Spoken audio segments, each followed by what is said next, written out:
Who's got the rocket launcher? I say we blow it up. Now fire that thing.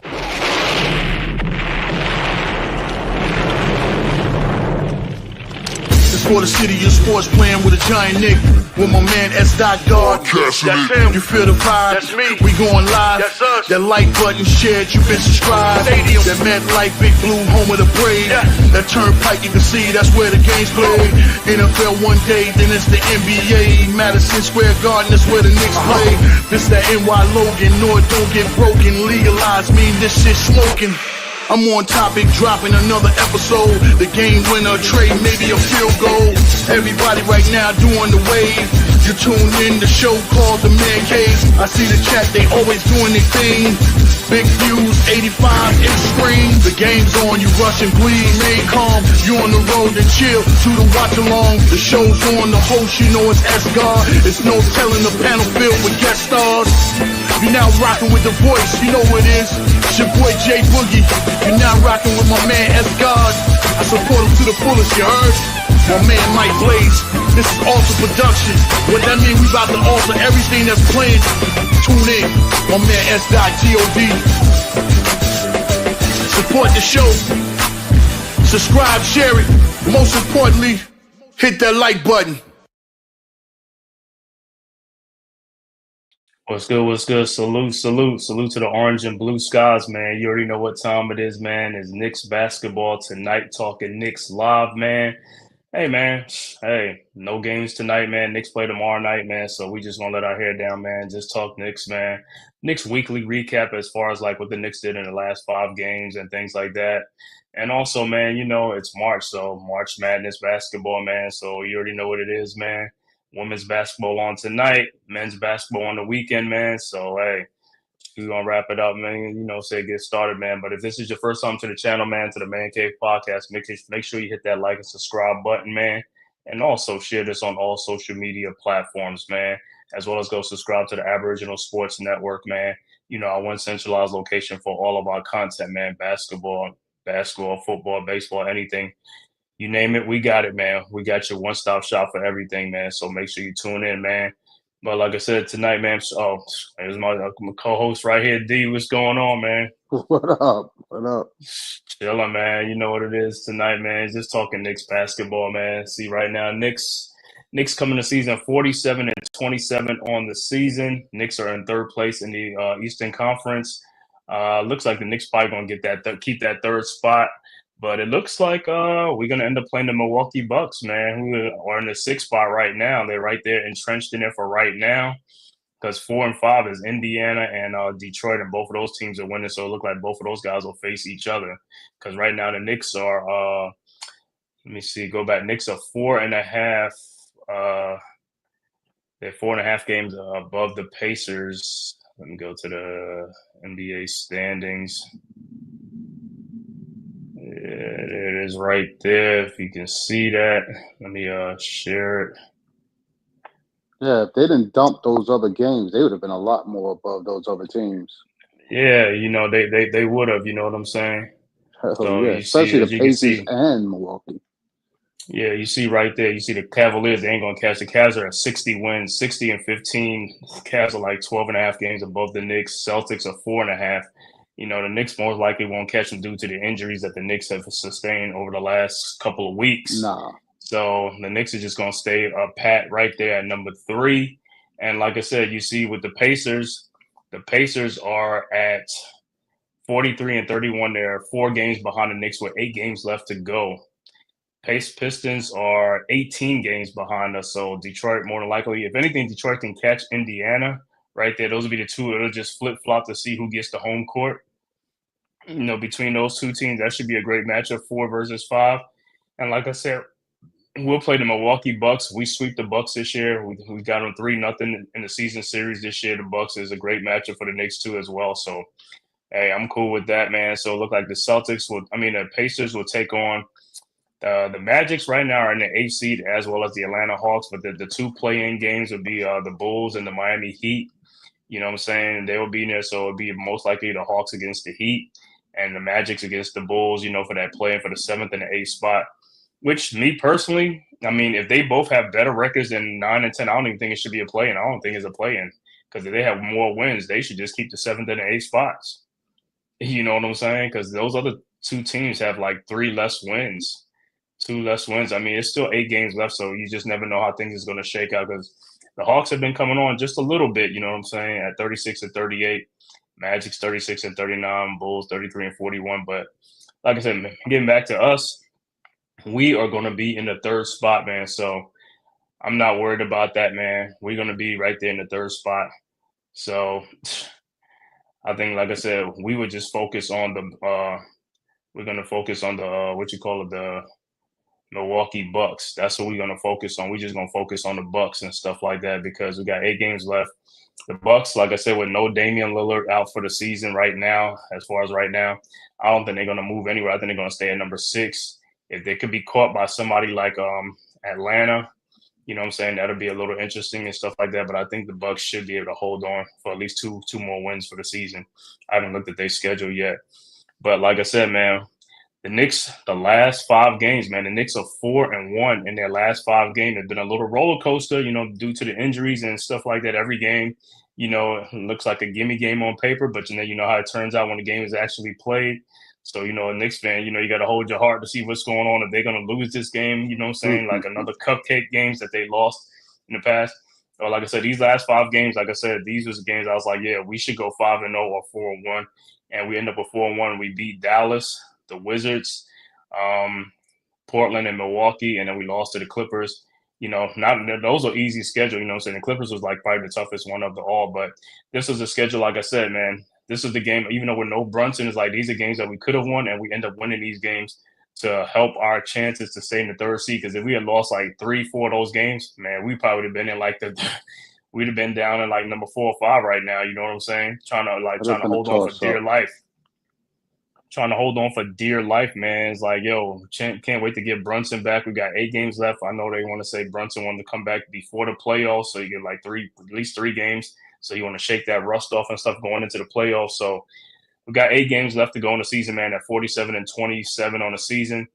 We got back-to-back games actually tomorrow against the Sixers at 7:30, and then Wednesday at Cleveland at 7:00. And then we off until Saturday where we play the Atlanta Hawks here in Atlanta. And then and that's a 3:00 game Saturday. And then the next day, the Knicks got to fly right back home that same night because they got a game the next night at home against the Phoenix Suns. So Knicks next 4 game, like I said, Sixers, Cavs, Hawks, and Phoenix, and then after that be the Celtics. So hey, out of those 4 games, man, if we could get 3 of those games, man, you know what I'm saying. I know it's a tall order for right now, but Cleveland's a game that I'm not thinking like we're gonna be at Cleveland, like I said, with no Brunson, and also I don't know how long McBride and Cameron Payne is going to be out because those are another guys that we're missing, man. We haven't had those guys with Brunson, so those are like your 3 guards, 3 point guards, 3 guards that can score points and, you know, help you win games, and those guys are out, man. So it's been a little bit of tough, you know what I'm saying, because we've been playing with DeLon Wright at point, and then also Tyler Kolek coming in the rookie, you know, which is a good strategy, not to put so much pressure on the rookie to start. You know what I'm saying? Bring in DeLon Wright, let DeLon Wright, the veteran, start, and then bring Kolek in to spell him and stuff like that, man. So, yeah, man. So I'm hoping Brunson is back for at least Cleveland. You said what? Yeah, I'm hoping he's back for Cleveland. Who, Brunson? Yeah. Yeah. Well, I don't know about that because that's 2 days from now. That ain't gonna happen. Well, exactly. They said he's running and he's playing. You know what I mean? You're just thinking that he's just taking his time coming back. Yeah, I would think that he'll come back either on the weekend. I would think he'll come back on the weekend. The Saturday game with Atlanta, and then the Sunday game with who was it, Phoenix. So he'll probably play one of those games. He ain't gonna play a back-to-back. So whichever one. So I mean, if he plays Saturday, he won't play that's Sunday. what I'm saying. We don't need him for the Sixers. Well, I wouldn't play him for the Sixers, but I would look for him to be back for the Cleveland game, which is the Wednesday game. Yeah, I don't know. That's a tall order, man. If anything, I'll expect Deuce back. I'll probably expect Deuce back before him, but I don't even know what Deuce prognosis. I got to look at that too. And Cameron Payne, you know what I'm saying? Because those guys been out. So everything looks like with us, man, with the guard spot, it just looks like with us with these the ankle, man. There's always the foot problem with our guards, man, right? The foot. All of All them of have them, serious mostly. sprained The ankles and leg. stuff like that, man. So like I said, man, Knicks was 4-1, man. Like I said, they beat the Dallas Mavericks, they beat the Washington Wizards. Then they lost to the Clippers, a game that they could have won because we said we did that game. I was like, man, it's like, yo, guys, we gotta Mm, go, we gotta go, we gotta go. That game was right there. We had the lead for most of the first half of that game. It got into the third quarter and when we just couldn't do it no more. And that's I think when Cameron Payne left the game at halftime. So it was turned to DeLon Wright and Kolick, and turn the game around. You know what I'm saying? So, but that right. was a game we had there in the first half that we just kept pressing the issue, kept doing it. We probably could have got those guys, but we had 13, 14 points. Yeah, we pushed it to like 20, 21, 23. Who knows? They probably wait. I ain't gonna say wave the white flag in the third quarter, but you just never know. You know what I'm saying?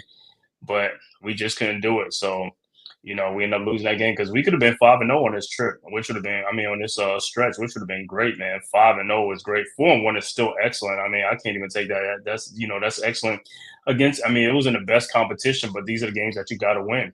You know what I'm saying? We can't just be losing all these games. I mean, there's games like during the season that at least about 4, 5, 6 games, at 7, 8 games, we should have won. We just lost the game because, like I said, we just never came out with the energy. And then throughout the whole game, it was the same thing.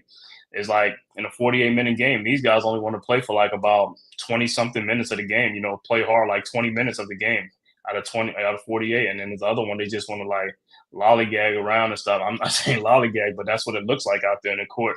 It's like if you have this energy to make this comeback and do all these things, why can't you play like this the majority of the game?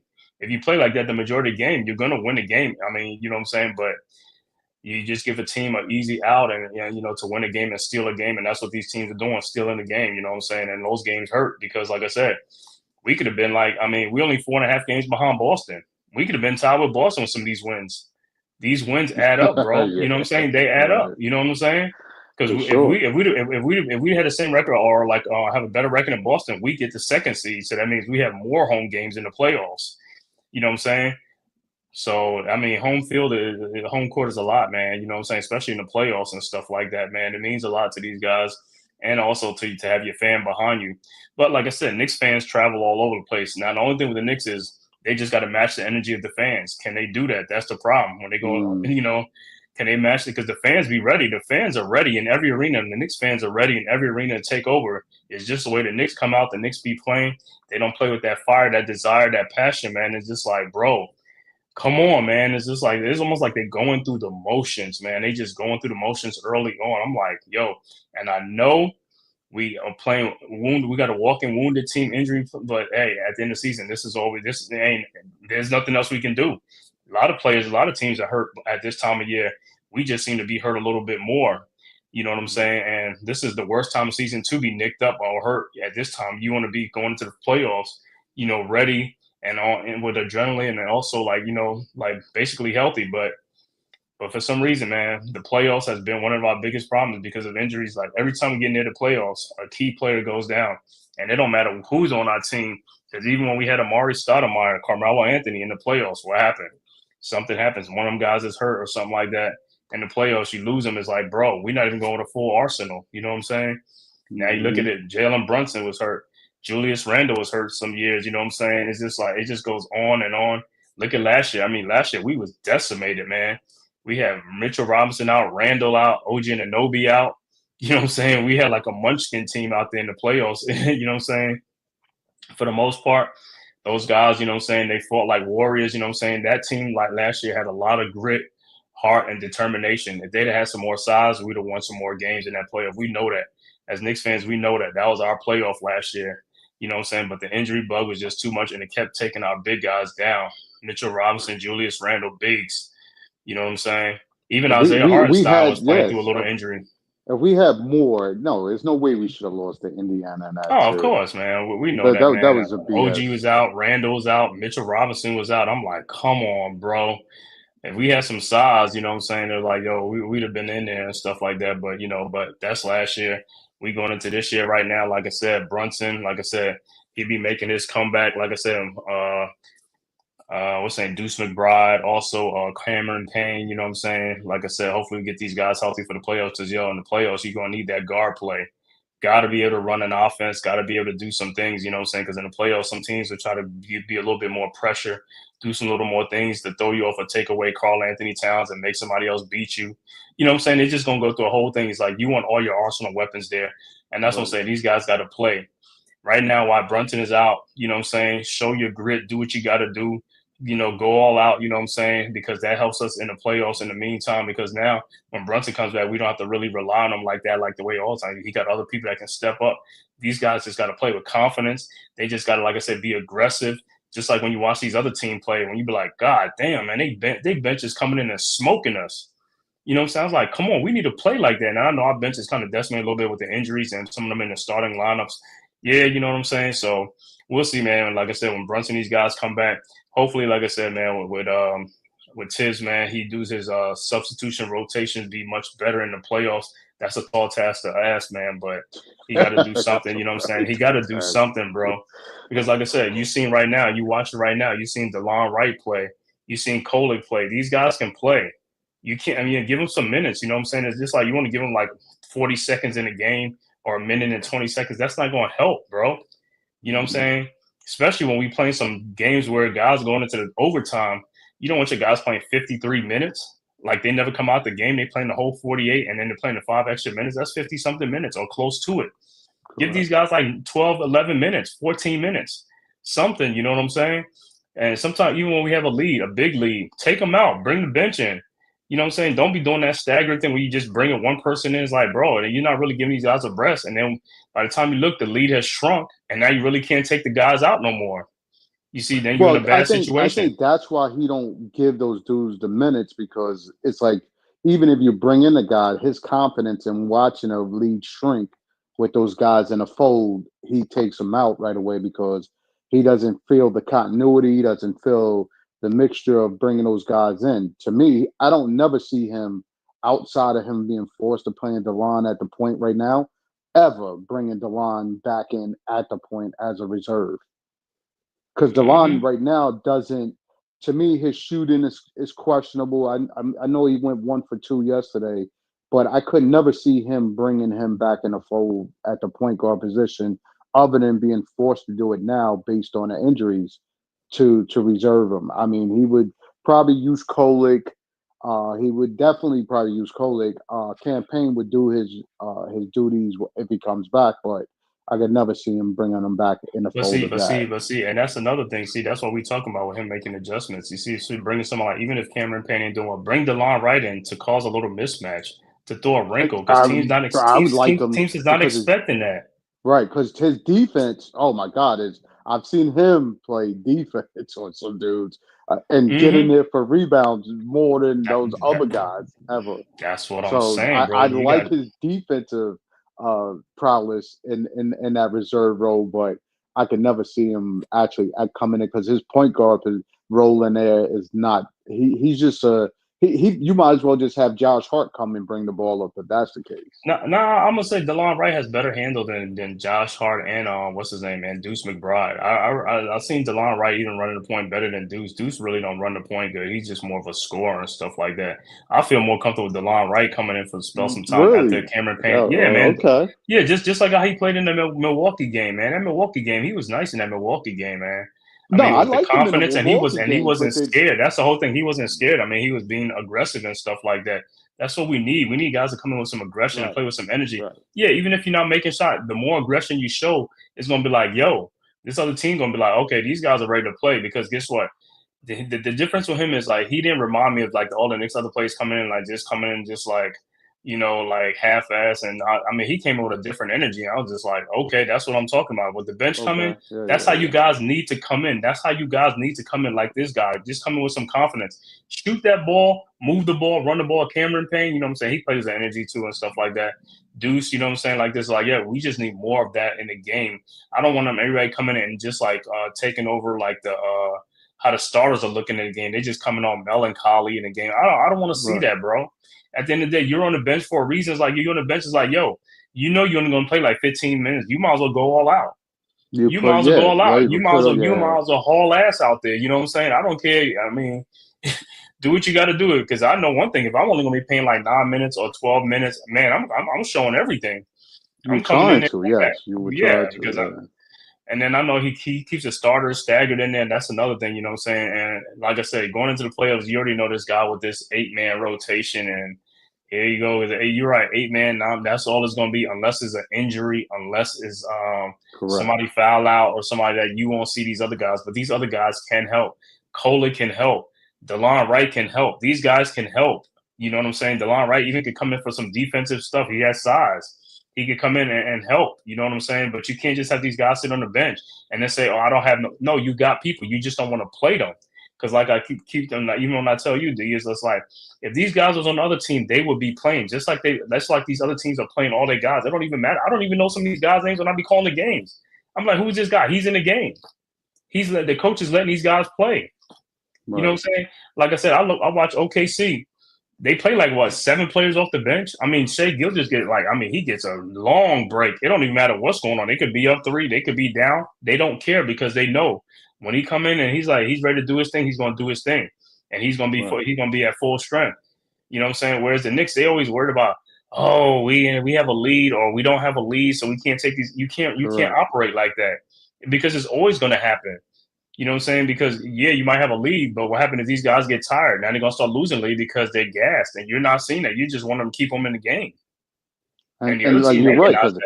And that's why I like DeLon, because he is a longer dude than Deuce and Cam and Brunson. Mm-hmm. All those dudes are just very undersized. Well, I don't want to say undersized, but they're 6'2". He's a little longer. He's a little more faster. Exactly. And he's got experience, NBA experience, right? Right, and he's got that grit to play that position defensively. Because, like I said, I was watching him yesterday. Yesterday I wanted him to be a lot more. I guess I was looking for him to be a little more aggressive against Portland, because it was Portland. You know what I mean? So it was like, and I saw opportunities where he could have been taking the ball to the hole. But again, I know he's trying to fit in, or trying to do things in that point guard role that, they're asking him of. That's what I said. I just wanted him to be a little more aggressive to show his potential. And like I said, they won the game. Mikel and OG, definitely. Look, you can't tell me OG in that foot, because OG has been, I just think his hands are just super bad. God forbid. And other than that, he's been explosive. He's been getting steals. That's what we need around now. I wish, again, Mikel was a lot more aggressive on rebounding and doing those things that I see OG doing. Then sky's the limits for us right now. That would be sky's the freaking limits if he had the aggressiveness that I saw in OG in that other game. Yeah, man. But scoring-wise, he's good. He's good, but aggressive-wise, no. Yeah, and I'm about to put no. OG, like I said, man, I'm glad you didn't said OG, man, because I'm looking at OG's his last 5 games, man. I'm looking at OG's last 5 games against Portland. First against Washington, he had 23 points, 2 rebounds. Then against Dallas, he had 35 points, 5 rebounds. Then against the Clippers, he had 28 points, 5 rebounds. Against Milwaukee, he had another 31-point game, 2 rebounds. And then against Portland, he just had 28 points and 7 rebounds. So he's been averaging like 27 or 26 points a game in his since Brunson been out, man. He's that's the one thing. He has been stepping his game up on a scoring tip that's really helping us, man. You know what I'm saying? Let me look at Bridges too and stuff like that. His last 5 games. I'm looking at Bridges' last 5 games against Washington, 27 points, 6 rebounds. Against Dallas, 21 points, 1 rebound. And then in the Clippers game, the loss, he had 17 points, 9 assists, and 4 rebounds in the Clippers in that loss. Also, the Milwaukee game, he had 26 points, 5 assists, and 3 rebounds. And then the last game against Portland, he had 28 points and 7 assists and 2 rebounds. So between the 2 forwards, they averaging like 24, 25 points. So, they've been scoring. They up their scoring since Brunson went out the game and stuff like that. So that's helping us too in some of these games. You know what I'm saying? Oh, As by far as on the far, offensive by end, by far. far. You know what I'm saying? Because we need that because teams. Of course, teams are what you call it. Teams are Sagging in on Towns on and all of that. on Towns. Yeah, like on Towns is like yo, they're taking them away and stuff like that. So it's like, yo, we got to combat that. And like I said, these guys have stepped up, which is good, man. On the offensive end, like I said, I mean, we needed that, especially with all these rash of injuries, especially from the guard position, man. I mean, we've been getting good work from the forward position. Only thing, like I said, only gripe that we have is just on the defensive end. I mean, they playing some defense too, but they just get more rebounds. Yeah, I like to see that nine assist and 7 rebounds. Yeah, I like seeing that a lot more. You know what I'm saying? Even if you're not scoring like 25 points, I mean, you scoring like 13 points, 14 points, but you had like 10 rebounds and like 6 assists. I'm happy with that, bro. Because guess what? The more rebounds you get, like I said, the less we got to play on D. And also, it saves you guys in foul trouble. You know what I'm saying? It's just like, and you're helping the team. You know what I'm saying? You're going to win more games because the other team can't be putting up a lot of points on you. Now, if you're getting a lot of rebounds now, they won't be putting like 135 points on you. It might be like 115 or 112. You know what I'm saying? Because you're getting those extra rebounds. But if you don't get those rebounds down, that's when you see those high scoring games like 132 to 129. You know what I'm saying? Because y'all just like out there letting these guys get second chance points and blowing the score up. You know what I'm saying? And that's the whole thing. Defense, like I said, rebound is a huge part of defense. Deflection, steals, all that stuff helps us. Like I said, these guys can get more rebounds. And I know D, you laugh because I said these guys can average like 7 rebounds between both of them each. Bro, That's crazy. We'll be a lot better. But the thing about it is there. The opportunity is there. It's not like it's not there. You know what I'm saying? Where, it's like the opportunity is there. How many times we don't watch a game? The last game, a rebound comes off and like the middle is open, like nobody trying to go get the rebound. I'm like, bro, go get the ball. Why are you looking at the ball? I watched McKell in that other game like against Portland. The rebound came. That dude looked at the ball, was like, we started. I was like, yo, dude, go get the ball, man. Like, don't look at it. Go. If you got 2 Knicks running for the ball, you see that. Listen, that's showing your aggressiveness in the game, and it's showing that you're trying to get everything that comes off that rim to start the fast break, as you keep talking about.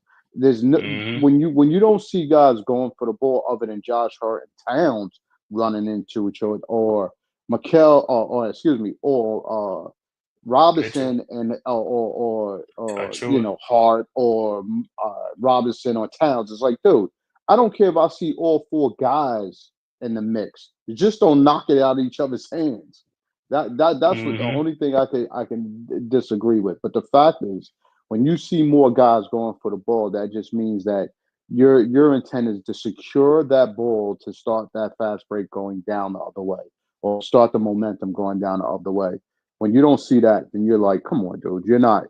Your intentions is not to secure that ball. You're just worried about gallying up and starting your rally going down without the ball. That's not securing that, and that's not making sure that your team is, we got the ball going down the other way. That's the only thing I can say about that dude. Is like, I need to see more aggressiveness on that end.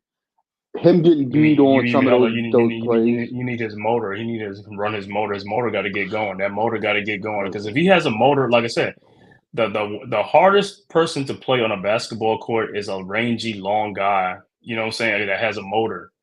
A guy who has a motor and just long is just like, man, he's gonna wear you down because, like I said, he's just gonna be all, you know what I'm saying, all around you. It's like this, like, yo, it's just like, smothering you or something like that. Is just like, bro. But like I said, a guy like that, skinny guys, they supposed to have that motor, man. Because guess what? You ain't got that much weight. You know what I'm saying? You lightweight. You're supposed to be flying all around the place. You know what I'm saying? You ain't got that big what you got to be moving around, man. But yeah, man, like I said, man, on that, man, because like I said, with the rebounding, you can't start a fast break without a rebound. No. I mean, you got to you have to have the ball. I mean, you can't just like nobody go get the ball and people running down court to go for a fast break. You're not going to get the ball if the other team gets the ball back and then scores again. You're not going to get it. You know what I'm saying? Why are you running out, leaking out? You know what I'm saying? Help out and get the rebounds. Then you can leak out. You know what I'm saying? Like if I know McKell and OG, you know what I'm saying? Them two like to leak out for points. But my whole thing is one of y'all got to do it. If you see he ain't doing it, go get it. You know what I'm saying? It's like, but both of y'all can't leave. Both of y'all can't leave. That's the problem. You can't be just relying on who and who It's like if you put yourself in a mindset, I need to go get that. That's all we need. We need everybody. Now I can't see it if you're on one side of the court and the ball's on the other side, you sprinting on over to Right. the other side. But I would think anything you can do aggressively to go get the ball versus you just leaking out on the other side. And the other thing I like about OG is like seeing him like when Simon is on him like the other day. It's like, yo, give me the ball. I'm gonna take this dude to the basket. That's what we need. We need that goal that goes Recognize like mismatches. that aggressiveness or that motor to really Right. spark up because you're like, yo, you can't guard me body wise, strength wise, nothing. I'm gonna take you straight to the hole, which he did the other day. So I feel like that Dallas game, because that Dallas game, remember that Dallas game, the way that shit started, I'm like, man, this gonna be a shootout, man. These guys are scoring. What was the dude, Marshall? I mean, this dude Yeah, couldn't yeah, yeah, miss. yeah. I mean, I'm like, yo, this dude, everything he threw up, I think he was like, what, 10 for 10 or 9 for 9? I'm like, here we go again. I was like, this is not another one of those that San Antonio game again with that guy. I was like, Yeah, please but don't let this be I another could game. take that because you're gonna have some dudes that have hot nights like that. Like Yeah. you just got to maintain yourself to be in a game where you're trying to stop them. Number one, and number two, that you're consistently doing the things within your lineup or within your team to still stay in the game by passing, rebounding, and not allowing him second easy shots like tap-ins and all that, which he was getting off some of those balls, box him out. So if you're limiting him on some of those shots, what they did later in the game, then you have a chance in the game to stay and win the game. You hmm can't listen. You can't stop guys like Vascal. Like some of those guys on set Vasil. like Vassell or whatever. They could get hot at any moment, and like you just got to stay Keldon within Johnson come yourself. off the bench, but that dude, what's his name, Skushka Mavelli? I was like, yo, whoever that dude was, like I said, Oh God, he can't, yeah. he can't. Now that dude, like I said, he had 34 points in 19 minutes, bro. I'm like, this, like, yo, this was like a microwave. I was like, yo, every 3-point he threw up, was he 7 for 7? He was 7 for 7. Yes. He I only missed said, the oh shot my because god. Robinson blocked his shot. That's the I'm only like, time he missed the shot because Robinson blocked his shot. I'm That like, was it. yo, I'm in a twilight zone or something. It's like, yo, everything this dude threw up. I was like, oh no, don't tell me. I was like, yo, he's shooting. I was like, yo, that stuff is going in. That stuff went in. I said, oh my god, man, Well, because yo, and that's why he we was like lost a that game. Carl Anthony Towns on San hmm Antonio. You dig what I'm saying? So it's like if you didn't go out there and guard his jumper, he took the jumper, he made the jumper. It's like one of those things hmm that you didn't expect because again, there was no even if they got a scouting report on him, they was like he's a bench player. You know what I mean? He's coming off the bench, just like he could hit a jump shot. But yeah, he instantly served the purpose of what it was. If you didn't play him on that shot, he took you to the basket. I And like for mean, Towns, if he did play him on a shot, he went right around Towns for the layup. yeah, because So he went around on cement feet, man. Because Towns is stuck in cement right now. He's stuck in quicksand. I mean, that injury. I mean, he's just like I said, he's almost like, yo. At the end of the day, it's almost like, bro. I mean, do you got to sit in a wheelchair when he finishes a game or something like that? Because I mean, the way he runs up the court, I just look at this like, man, that don't look good, man. He's laboring on every what you call it, man. I know he's fighting through it, you know what I'm saying? But it's like then, right. like you said, out in the open when he's shooting a 3-point shot, okay. But when he starts driving and starts going into people and all that stuff, that's gonna make aggravated even more. You know what I'm saying? Because it's traffic and they're not even calling it, even though he's getting mugged on the way. I'm just like, yo, this is crazy, bro. I just think he's doing too much trying to do too much offensively than what his wheels are are To are, allow are, him to do. are allowing him to put in to do. You know what I mean? And like I told you before, if you get that ball in a low post again against the smaller dudes, you got him playing smaller dudes. Like dudes are playing you smaller because they don't want you driving around a big guys like Portland yesterday. Portland Mm. didn't have center to center playing. They had what's the name playing. They had Klingon, and then who's the other dude they had in there? Klingon was in there for a little bit. Yeah, but then Oh, you got somebody like 6'8" playing you, dude. Get in the post, get yo, lower, and jump hook him to death. Two Or two light things up I him to think death. two things I'm hoping is like, yeah, he needs to catch the ball closer to the post, and another thing, they got to start calling these defensive 3 seconds, start clogging up the lanes. Like, bro, we need those lanes open. They got to be open Exactly. because guess what? These guys ain't guarding nobody. If that's the case, like you're gonna have lanes clogged up all day, bro. It's like, yo, call them defensive 3 seconds, get those guys out of there. Just like I used to call 3 seconds for guys camping out a lane on offense to do a 3 second violation. Yeah, defensive 3 seconds, call a play. The more, like I said, what was that other game when they called two of them in a row? I was so shocked. I was surprised. I was like, yo, yeah, call some more, man. You call some more, that's more free throws. You know what I'm saying? Right. Come on, Batum. They had Batum play him in the Clipper game. You got to think Right. the Clipper game. We had a high assist ratio, ratio going early on, and then it went away because then when guys started making shots for the Clippers like Harden, then it was like everybody was forcing themselves to take bad shots, so it took us out Mm-hmm. of the game. But in Yep. the early on, you getting Towns in a high post, and he's seeing Mikel or OG cutting or even Hart cutting. So he was dishing off to them, and you know what I mean. So we was getting those plays, but it's like, where did that go in a late third quarter, early fourth quarter of that game? We still needed to Mm-hmm. stick to what was working, and those guys, to me, that's where I don't see the Knicks really duplicating the work throughout the game. Nobody's doing the same thing, whether they're tired, like Mikel is saying. Like, I was listening to some guys talk about Mikel go through, he's saying that he needs to get more rest or he needs to play more guys off the bench. But Mm-hmm. again, I'm not disagreeing with him, but those guys need to see what you're doing so when they come in, they could duplicate the same thing. And those guys need to release the ball, never to release a good pass for these guys to, You mean compliment you with these plays as well. You mean they need to see how you just taking fall away shots on all the shots like so they Nah, could do fam, it that's full? just come on, I dude. know. Listen, I don't know if it looks pretty in the eyes of him when he watched the It's as long video. as it goes in, right? As long as it goes in. I Listen, don't care. I don't listen. You're absolutely right. I don't like it in the framework of when I see it because Right, when I I see look right. because you don't need it. You're doing a little That's what too I'm saying. much, You right? do the fall away jump shot on Chris Paul, like, dude. What was the threat of that? You understand what I'm saying? That's what I'm Right. saying to you. Like, that's when I say to you, it doesn't look good to me because when you miss it, it's like, why did you do that? You didn't need that against him. He's not a threat to block your shot.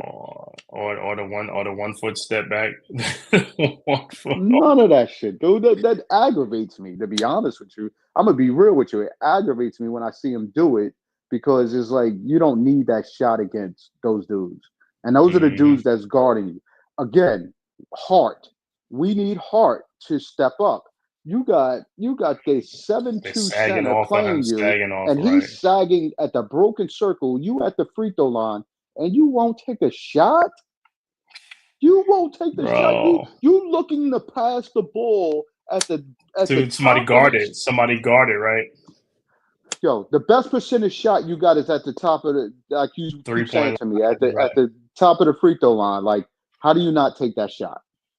He's What hurting I, us on the offensive end if you're not taking that shot.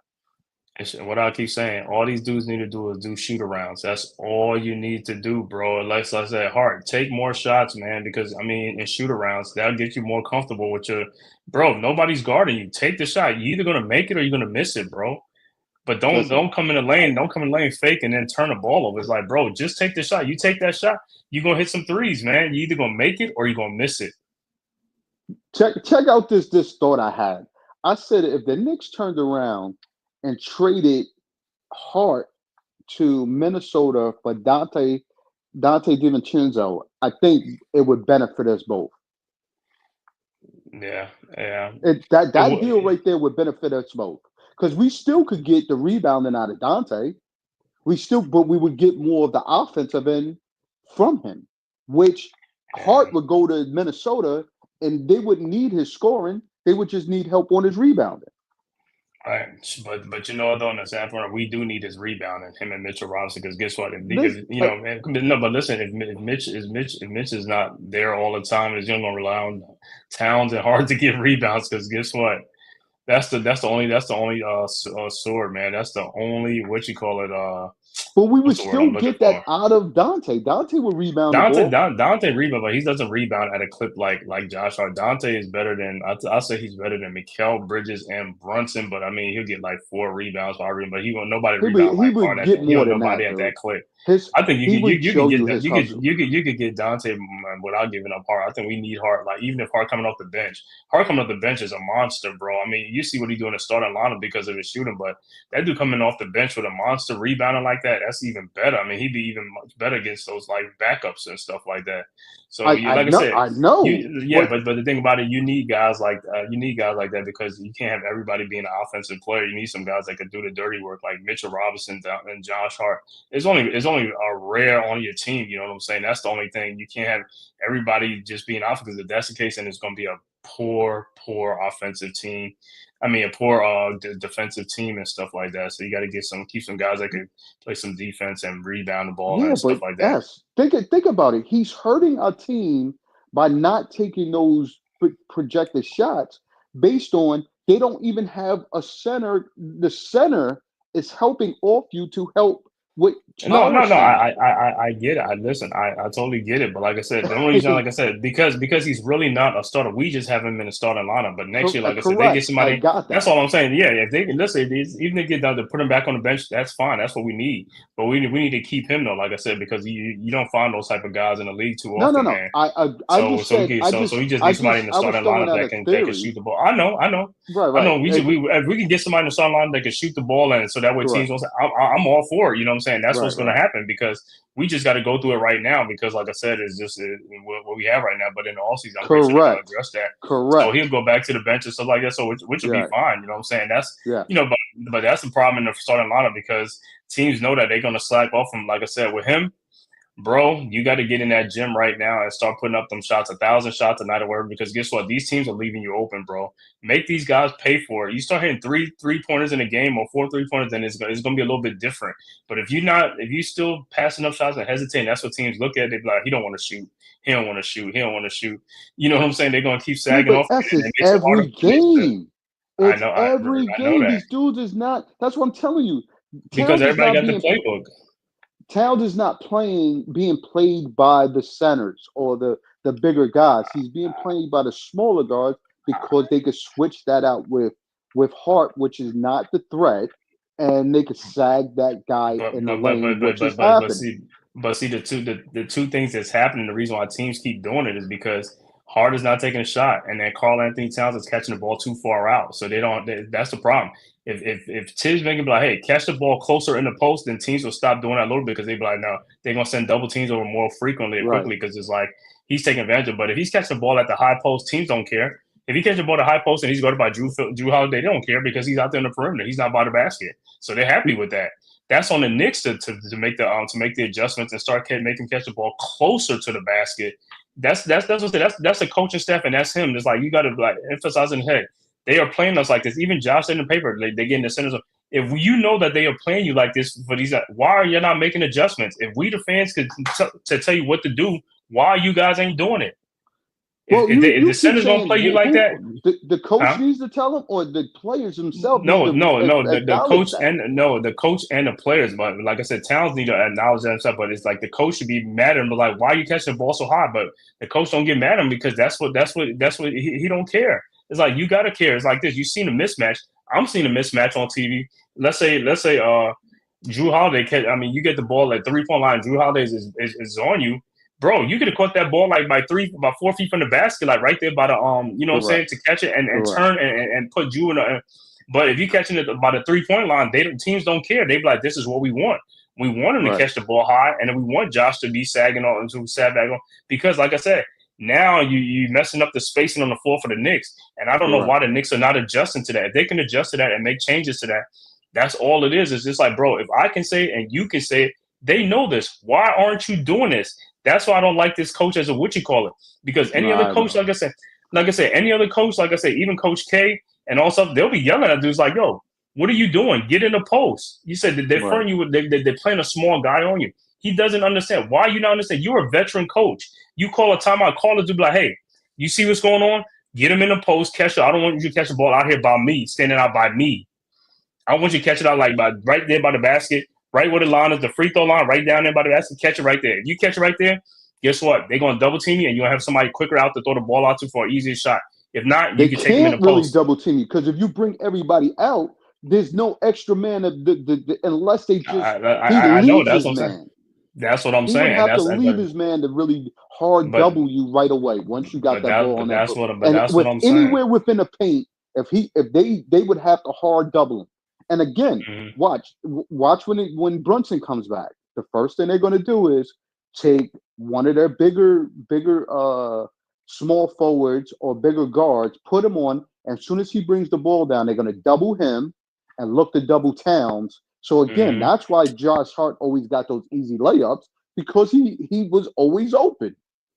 Because you got too many doubles, and that's what we said. We need consistency between OG and Mikal to knock down shots and not linger in the corners because they're going to come back and they're going to hard double Brunson right away, and they're going to hard double Towns right away as well. Listen, that's why I said to you when I threw out that theory, I was looking at the games because, again, that's what they're lacking off of Hart. Hart has to be that. I don't need him to be a 20, 25-point scorer. But if he finished the game with 10 to 15 points because you get easy buckets, easy shots, why not? But that's why not? But that's what you're seeing. You're seeing a difference. When Hart first came, he was coming off the bench, right? He wasn't noted because, like I said, he was a glue guy off the bench. But now, because of the trades, he's forced into the starting lineups, and teams are exposing that. So that's why, like I said, the Knicks can't really do nothing about it right now until after the season. No, they can. But like they can. I mean, just got to be more aggressive. No. I know he has to be more aggressive, but as far as like taking him out of the starting lineup and putting him coming off the bench is like they had to wait on that part. They had to wait on that part, right? You know what I'm saying? But as far as this, that's what I'm saying. On his part, what he has to do is he got to get in that gym and shoot thousands of jumper and be comfortable with that stuff, so he can shoot them things and let it rip. You know what I'm saying? But like I said, how do you feel about that? You would like to see Mitchell in the starting lineup. I wouldn't really want to see Mitchell in the starting lineup because, again, we don't have another big man to come off the bench unless Horportier comes back and they're willing to play Horportier. That's what I'm saying. That's what I'm saying. But the thing with Mitchell starting and Towns starting is a good thing. I could see that starting because then one of them will go to the bench and then saying stuff like that. They ain't gonna stay in together all the whole time. And then you still have a big man in the lineup. Right. True. That's what I'm saying. So very true. And the thing with Mitch is like he can stay back and get the rebounds and anchor and stuff like that. Towns on the perimeter if they do get past him or gets down. You know what I'm saying? Correct. You can get something. But I get your point. And you know what I mean? Because then you still got Precious coming off the bench. You understand what I'm saying? So even if you do that, you still got a Horportier, then you can still bring in Precious to spell, different minutes or different times or whatever the case may be. But again, the way Tibbs do it, he pieces them up. Well, I'll bring out Towns first, bring in Mitchell, and then we got that lineup. Then we could bring in Precious or we'll bring in Shamit to do Hart, and you know what I mean. Then the good thing, if Shamit really finds his shot, he will be very, very good because again, he is that dude that shooting guard that will come off and shoot the ball. Correct. If he's wide open like Josh Hart, he gonna shoot that ball. Exactly. Exactly my point. That's why he's the first one off the bench because they want his shot to come back to see when he comes in, he's right away. He's trying to fire up those open shots. Dig what I'm saying? That's what I said. Because why? Because that's a mixed match problem. You can't turn around and put a center. Your center on Shamit because he's gonna want to take those shots. And that's what you're saying. Like if DiVincenzo is still here, DiVincenzo will be the starter, so that we won't have that problem in the starting lineup because then they can't leave off of DiVincenzo because he's gonna fire that thing up. And teams doing it. And that was the thing with what I'm saying. But that's the one thing with trades. You got to give up something to get something. That's the whole thing with trades, man. Now what I would want DiVincenzo back. I would want him back. I would have want him back in a heartbeat. You know what I'm saying? I still want him back in a heartbeat. You know what I'm saying? Because I know what he can do and stuff like that. I didn't even know because to me, I always look at it, if the Knicks, honestly, to me, if the Knicks would have done a whole lot better, and the only reason why they did it is because of the contracts, how the contracts match out, of course. But That's because that's because Minnesota they requested him to be in the trade because they try to get him before free agency before he went to the Knicks because and okay. he ended up picking the Knicks, but they always wanted him and stuff like that, so that's why when they made the trade for Towns he had to be included in the deal, you know what I'm saying, because Minnesota already Gotcha. wanted him and stuff like that. Because Yeah, I because would I have mean, yeah, I rather the know. Knicks give up Deuce McBride, to be honest with you. Right, but that's You dig that's what what I'm they saying? Because requested. Yeah, our team would I have know. been still successful. I think they would have Right. been more successful if we would have made that deal Yeah, with Deuce in it.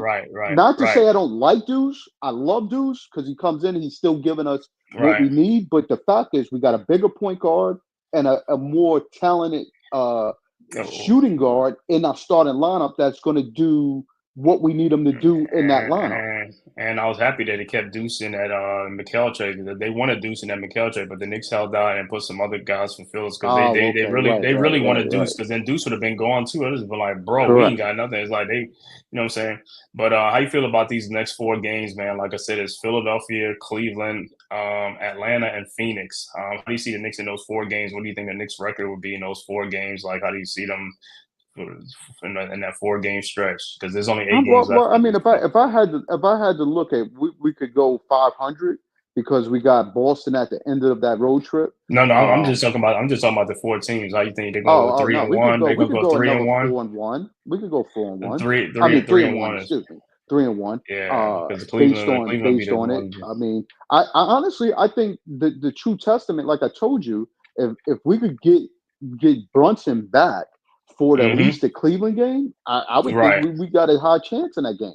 I would love to Yeah. see what they look like with Brunson with that lineup, almost the full lineup back. Yeah. Well, the only thing with that, Brunson come back, missing all the games, the rust factor, you know what I'm saying, against Cleveland. That's the Oh only yeah, difference but is compared to like if we face Cleveland and players and he already done been play some, you know what I'm saying, then I'll be like, okay, but that first game back against Cleveland will be tougher, like I said, because I mean he'll be a little bit slower doing some other things because you know what I'm right. saying, that's the only thing. Cleveland take advantage of that stuff in a heartbeat. Yeah, but he's But just the bottom line with him, us, is that regardless of him, what his shooting or anything like that, he's just a threat being out on the floor. mm-hmm. He's a big time threat because you have to play him. You have to prep for him based on him being a threat you know him to be. I understand all that other stuff that he could come in that game and shoot 0 for 6 early Mm-hmm. on, but he could still get to the basket. He could still do his point guard duties a lot better than what we have because he knows the lineup and he's just that threat. They have to prep for him. But yeah, I think Mm-hmm. if we go with the same guys that we have, I don't give us a high chance of winning that game based on it. But I'll see. You know what I mean? I don't know who Cleveland's going to rest that day, or whatever the Mm-hmm. case may be, because they have nothing to prove at this point. Right. But I think the Knicks could go 3-1 in that play. Yeah. I think the Knicks could win it if they play Nick basketball. If Mm-hmm. you ask me that. But again, Yeah. I'm not predicting that. I wouldn't put my money and say they're gonna win that game though. No. All right. All right. Well, yeah, I feel the same way, 3-1. So I'm about to go on to our next topic, man. We're gonna talk about what you call it, March Madness, man. You know what I'm saying? Florida versus Auburn. Then that's the first game on what you call it? Yep, the first game on Saturday night, man. It's gonna be Florida versus Auburn. You know what I'm saying? So it's How just we like, watch game. bro, I'm like, Florida versus Auburn, man. How do you feel about that matchup, man? Well, the thing about it is they both know each other. Two SEC teams, they don't played each other like I think 2 times this season already. So Right. Florida versus and and another thing that people ain't realizing, this is like, this is the first time in I think in I don't know, like 18, 19 years, like all 4 number 1 seeds have made it to the Final Four. You know what I'm saying? No, all of them are number 1 seeds. Florida in the bracket, Auburn, Houston, and Duke. You know what I'm saying? And let me go back and see what Florida and Auburn did in the regular season. But how do you feel? Who you feel is going to come out of Whoa, that whoa, one whoa, right whoa! there? Listen, I got a question for you to start this off. Uh, If since you're a Duke fan and it looks like you got all your Duke colors, if who if, me? I'm not if even a Duke fan. I don't even like Duke like that. yo, if Duke should win this championship, how would you Uh, rank Cooper Flag's rank him with the other Dukies it's my going Duke in? freshman. Yeah, if he came out with the championship. Well, like, I guess where he'll be ranked at as far as like in the Correct. pantheon of Duke players. He'll Yes. be right. He'll be right up there. But like I said, I know everybody's saying like Cooper Flag is probably the which go. I still have Grant Hill number one of all time. I don't care what Cooper Flag does, man. He's great. But like I said, Okay. I Grant don't Hill I is don't like yeah. yeah, like he's a once in a generation. And don't get me wrong, Cooper Flag is a great player, man. But like I said, Grant, man, like I said, Grant ran. I mean, Grant was like different positions, man. He is like a Swiss Army knife and stuff like that. But Cooper Flag, like I said, if he does win a national championship, like I said, it'll rank somewhere up there. I won't even rank him with the Duke. What you call it? I'll probably rank him with Carmelo Anthony and Syracuse the one year he played at Syracuse and won a national title. You know what I'm saying? Right. I rank him up there as far as like like that, and as far as like the Duke players, like I said, if he does win the championship, uh, he probably would be what you call it because the players that's on Duke right now, a lot of them wasn't even really on the team. Duke had like non-transfers or people left the program, so it's not like they had like the upper echelon class like how Grant Hill played with Christian Laettner, Bobby Hurley, and those guys. Right, So right. Cooper Flag don't have a chance to play with those guys. He's playing with other guys, grad transfers and all these other stuff. So he'll be in a class by himself though.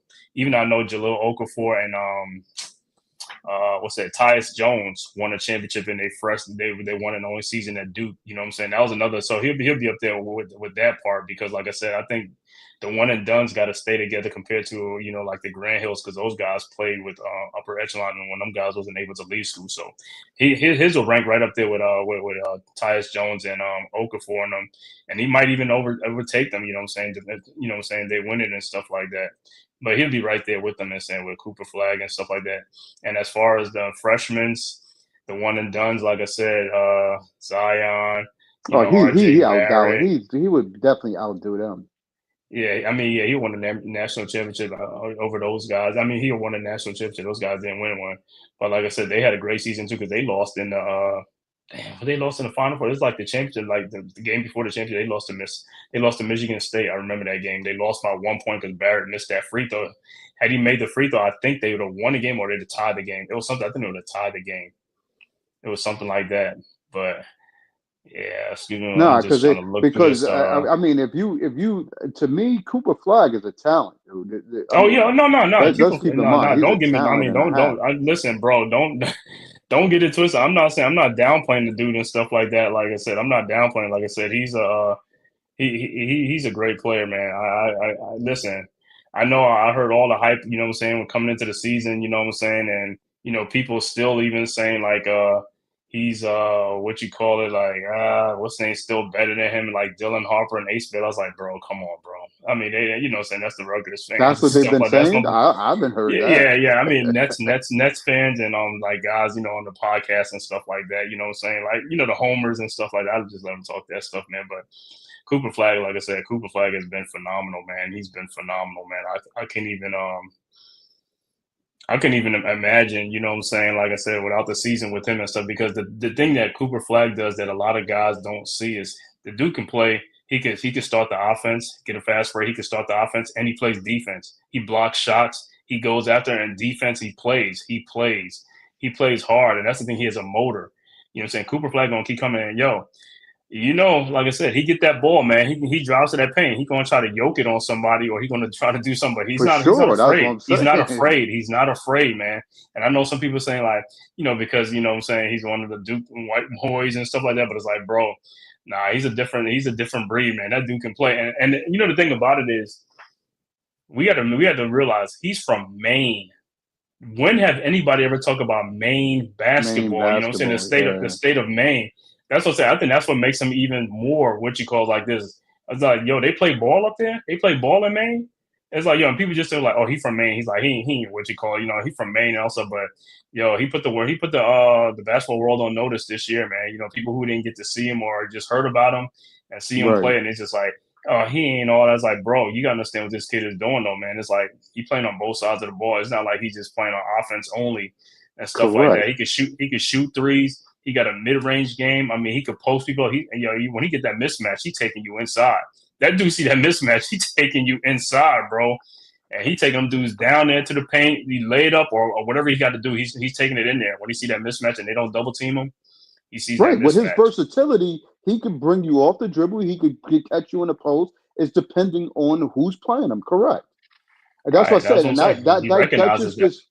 that just goes into the play of like with them with Houston. But we'll get to them. We'll get to them. My bad. Yeah, I just wanted to see how you would rank him with those dudes, because at the place of where he is, I honestly, I could honestly tell you, I think he's better honestly than Grant Hill as a freshman coming in doing what he's doing.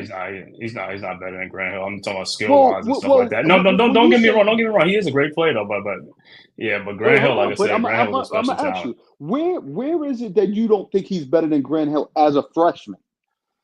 Because I mean, as a freshman right now, as a freshman, he's a better a better scorer than Grant Hill was.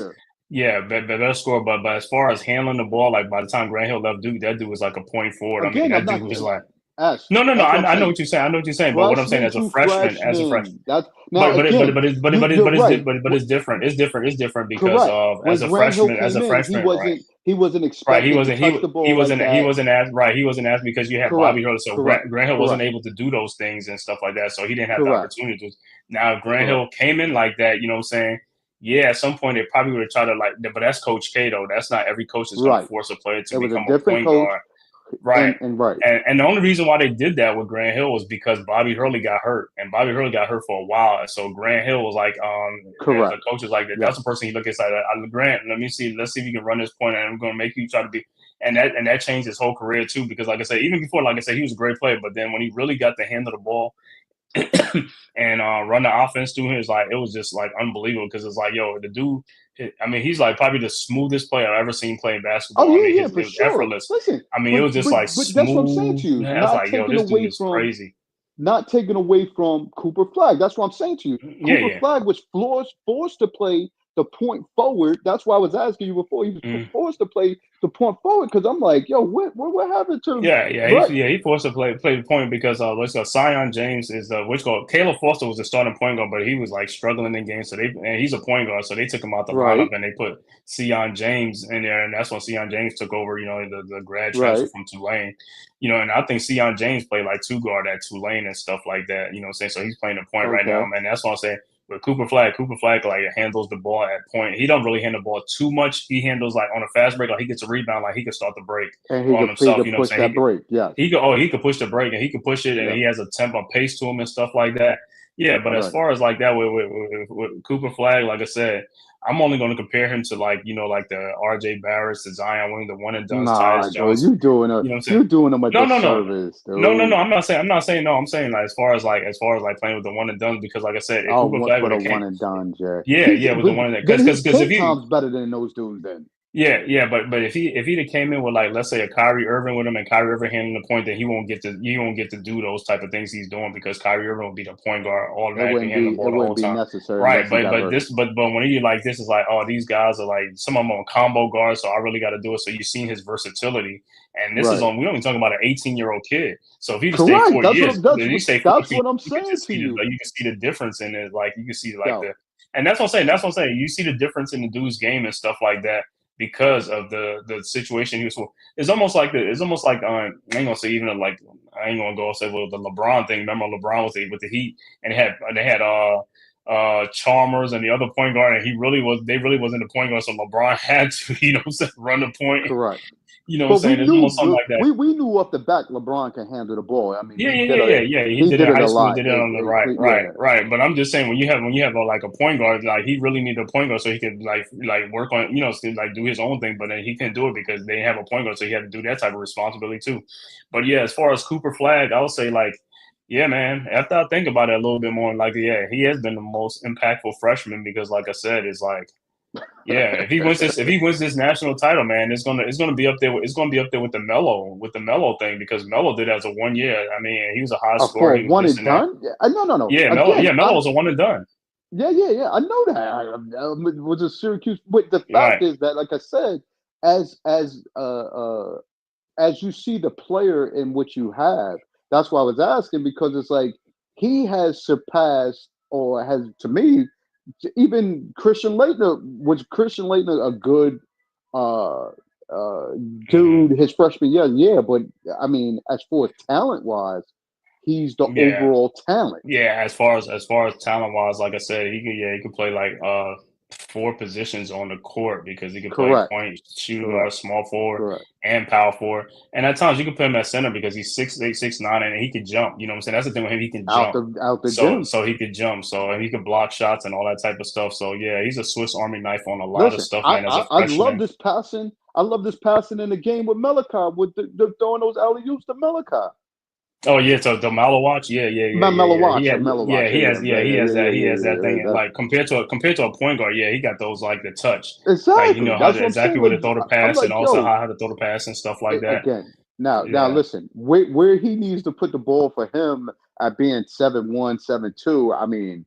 But again, we're on a we talk about the Knicks, and these dudes can't throw alley-oop to Mitchell Robinson. I know the thing with Malawatch is like, Malawatch, he's just got to get stronger. But like I said, these kids are only freshmen, and that's the problem. This is the thing. Everybody just looking at them. They're only freshmen. If these guys was 4-year players like seniors, you would think like they seniors or something out there on the court because they look like I said, and they're only a freshman. If they play 4 years, and that's another thing. I'll probably do a show on that, like the one and done and all this thing. Like I said, those Neal deals, like I said, man, it's like, yo, if college implemented the thing like college football where you had to stay 3 years, Duke would win more national championships. But because of the one and done didn't really help Duke. It helped the mid majors and it helped all these other schools like North Carolina and Villanova because they didn't have players good enough to leave after 1 year. Them guys stayed like 3-4 years. That's how they was winning those national championships.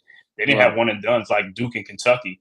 Now, if they implement a rule where them dudes had to stay 3 years, Duke and Kentucky probably win more national championships. Them dudes won't probably, you know what I'm saying? Because the only reason why them dudes was winning because every year they kept getting with a new starting five, freshmen. It's like, you got talent, but it's also chemistry too, man. And the more experience you get, is like 1 year, 1 year is not enough. And the more you keep breaking up the team, I think with these Neal deals, that's the whole thing is you never have a continuity because you could lose like 3 or 4 players right away because even when the bracket started, those teams, those players are already putting their names in for the move right away. Mm-hmm. So people already know that they're going to lose certain players as soon as they even hit and that's horrible. You shouldn't have that on your mind or on a player's back if they put their names in that box right off the bat because then the coach is mad with you. Yeah, because I even think with the Johnnies, when the Johnnies, like, they already knew who was on the move when they was playing. That's what I said. That's horrible, dude. That's in all sports of football and basketball. I don't know why they allow those guys to move around during this. It's like they should wait till the season's over, then you can do it. That's too much and way too early. They want their names in a box way too early. I think that you can't have that because it limits that coach to look at you as a player going forward. Number one, and that's the thing with Cooper Flag. He was saying he was putting it out there if he didn't win it, that he maybe would stay another year, which I think is to me devaluing his like you said, devaluing himself for going into the next realm of Cooper Flag. And Cooper Flag he's just talking right now though, because I mean he making his Neal deal is $4 point something million, but he can make that in the NBA and stuff like that. No, dude, he could like I said. That's Like I why said, they the even thing say with with these some of kids, these WNBA players, like they could right? stay in school. They're long Yeah, like the women's right. than hell. It helps the women to stay in school because you get millions of dollars compared to like being in the WNBA where you get thousands of dollars. You know what I'm saying? So yeah, you can stay in school longer with women's, but the reason the men's don't stay in school longer because it doesn't help you. It hurts you more because Correct. the thing about it, these guys want to hurry and get to these contracts. Like I said, your first contract Correct. be like when you be 22, they can get $100-200 Right. million dollars or something like. So you want to get to those type of deals faster, and that's why these guys only want it done. So that way they can get like 3 contracts in their professional career, at least 3 contracts. That's why they're trying to hurry and get out of school compared to like if you stay in school for 4 years, now you're 22 years old when you come out. Then it's like after your first NBA contract, you're 26 and that's your first contract. Then your second contract, you're 30 years old. Once you hit that 30 mark, you already know what it is. You know what I'm saying? That's starting to decline. So it's like, whereas if you come out at 18, now you're going to get 22, 26, and 30. That's 3 contracts already, you know what I'm saying? And more, depending on what it is, you know what I'm saying? Yeah, So, but keep in mind, as soon as you get out of college for Cooper Flag, as soon as he gets drafted, first round, first pick or whatever, he's yeah. guaranteed at least Yeah, I know. 65 million guaranteed. Yeah, I know. Like I said, he's getting like because You know the what I first mean? pick So in draft because the where are you first pick in draft losing? it's like I know you're not losing. That's what I say. It doesn't for the men's. It don't help them. Yeah, The women's it yeah. helped them because the women's only getting like what 75,000 or $100,000 or whatever it is. It's Yeah, like but yo, see, where you can get. right, even with them, even if they bump up their salaries, right, they probably still wouldn't guarantee. They couldn't be guaranteed no That's more what. in 4 years or 5 years. More than they probably won't even guarantee them just 1 million for their Right, 4 years or that's what five I'm years. saying. That's why it helps them to stay in school longer. Juju Correct. Watkins, all of them, and stuff like that. Oh But yeah. how you feel about this Florida Auburn game? Because they only Well, met one time, and I think they met one time, yes. and Florida beat Auburn at Auburn 90-81.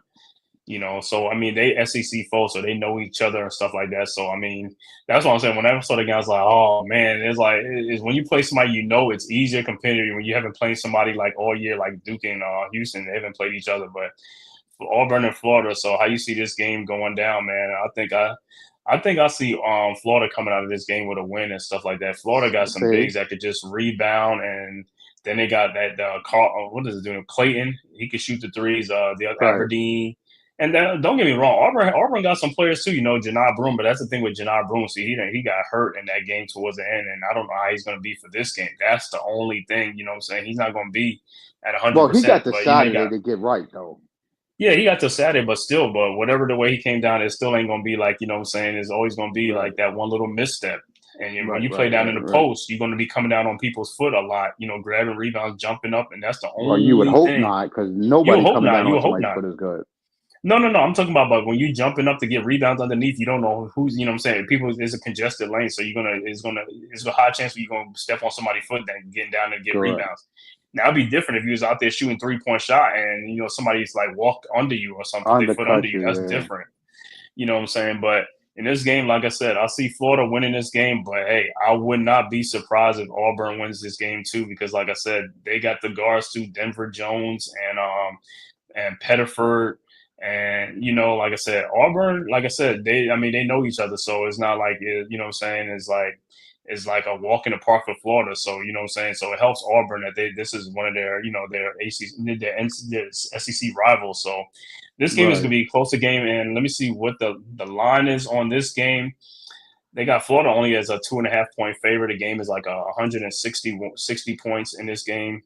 So Florida's like a 2.5 or 3 point favorite in this game. I could see that happening either way, like I said, but I could see Auburn winning the game too. But I would go with Florida because Florida's playing better right now in the tournament. They playing better. You know what I'm saying? They one of the hotter teams, even though, like I said, they came back to win that game. But you see, it's like Walter Clayton is on another level right now. But hey, Auburn guards, like I said, Pettiford and what's his name? What's the other kid name? Denver Jones, and I forgot the other kid's name. But like I said, they could be right there too. They could have a big day too. You know what I'm saying? And hey, they said on the national stage they're gonna let it all hang out, right? It's like, hey, leave it all out there on the court. So this is gonna be a battle in the SEC, man. This is gonna be another big battle. You know what I'm saying? But like I said, Honestly, I'm liking Auburn in this game.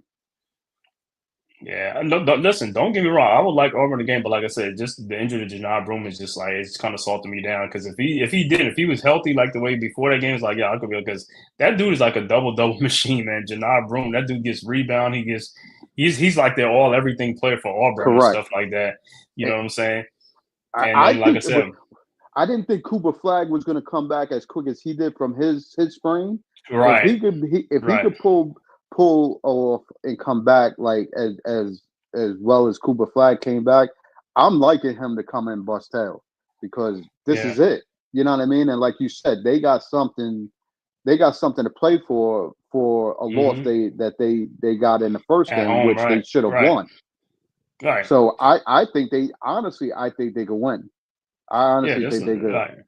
I listen. I don't disagree. Like I said, I could see either one winning the game. But if I had to pick, I'll pick Florida right now. But I won't be surprised if Auburn wins the game. Like I said, man, they both know each other now. If they was in a different conference and they never really plays like this, it's different. But when you play against your conference team, it's like yo, y'all have similarities. Y'all know each other's like habits and stuff like that. So it's easy to play against those guys. And like I said, hey, for Florida, what happens if Walter Clayton gets in foul trouble? Now he on the Correct. bench, right? He on the bench, so it's Right. just like, yo, that's another thing is just the foul troubles and stuff like that. So, like I said, yeah, man. So I'll see Florida winning that game. Like I said, Auburn could win the game, and you said Auburn. You said what is it? Florida. I mean, you see Auburn could win the game, right? You said Yes, you have a I'm biggest looking at decision. Auburn. I mean, but it does it depends on Broom's how he comes back. But I think he's going to be right for that game because they got the Saturday, so he could be right. He could be right Yeah, by then.